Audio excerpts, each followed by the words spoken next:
তুমি যেও না কোনো মাজারে, তুমি ঠেকিও না কোনো মাজারে মাথা, তুমি বাঁধিও না কোনো তাবিজ। কোরআনের নামে অজু ছাড়া কোরআনকে তুমি এখানে ঝুলাইও না।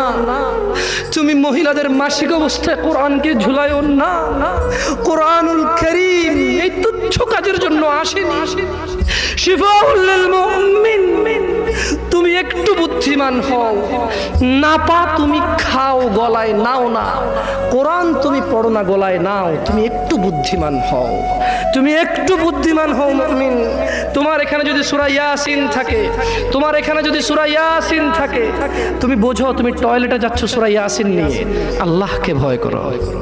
ধরেন সূরা রহমান আপনি হাতে রাখলেন, টয়লেটে গেলেন, স্ত্রীর সাথে ঘুমাইলেন, গোসল করলেন, সিনেমা দেখলেন, আপনার বউয়ের মাসিক, হায়েদ, নিফাস, টয়লেটে গেল, মিথ্যা কথা বলে, সিনেমা দেখে, গোসল করে, আপনার সাথে ঘুমায়।